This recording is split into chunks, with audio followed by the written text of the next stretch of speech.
Top 3 best transitional fragrances for the autumn. We are leaving the warmer weather behind us. I wish I could cling on to it for a little while longer, but of course I am eager and excited to wear some of my heavier fragrances. These are phenomenal as the weather starts shifting from warm to slightly cool. In today's Cephalabon contributor video, I'm going to be sharing with you this co-curated list between myself and Michelin Kamen of Cephalabon. I'm going to tell you why we selected these fragrances, and I'm also going to let you in on a very special giveaway opportunity, so make sure to stay tuned.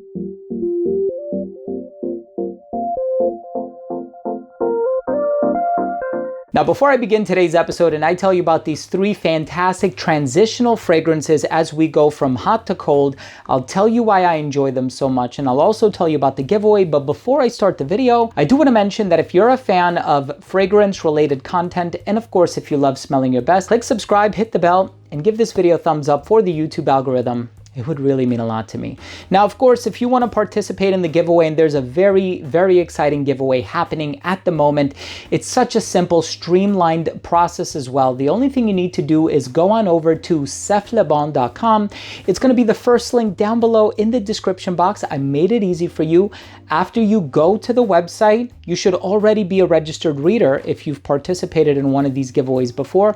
Just drop a comment on the article. It's really, really simple. But we want to make sure that the prize gets claimed, so make sure to check back on over to cephalabon.com on the date that's mentioned in the article. That's when the winner is going to be announced. Now, the first fragrance that I want to talk about, so this is a new discovery for me. This one by Jovoy is called Aqua Memorabilis. Now, I was really surprised by this one. So this one has this bitter orange ingredient, one of the most natural smelling citruses that I've ever encountered. It's so bright and so vivacious and jubilant. It has this sparkling introduction. That orangey appeal is divine. I can smell it so prominently in the room now. Of course, I just wafted it in my face. It makes sense. But there's also this earthy vetiver in the dry down and black pepper.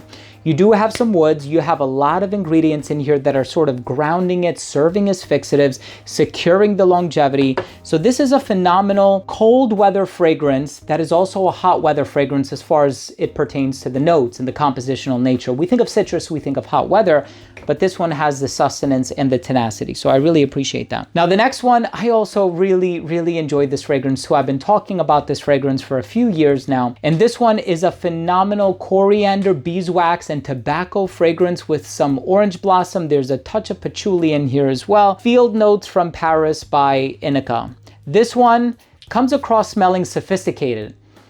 Oh yeah, this one has that aromatic appeal to it as well. It has a touch of that sort of animalic sweetness, but not barnyardy. I just say animalic in the sense that the honey comes across smelling a little sort of raw and visceral.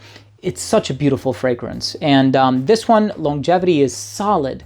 So these are 2 transitional scents. See, I'm not going for like a dead-on smoke or resin or a, an incense. I'm not going with something too assertive or too dark. I'm going with options that can be pulled off, when the season starts to transition ever so slightly and slowly, where it's not full-blown hot, but it's also not full-blown cold. And the fragrance that I keep coming back to in this co-curated list year after year, there's just something really magical about this fragrance. And I'm sure you've all heard the narrative by now. I'm sure most of you have either smelled this fragrance or you own it by now.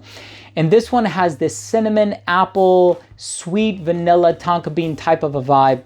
And it is none other than Oajan by Parfum de Marly. What a spectacular fragrance. I've reviewed this so many years ago.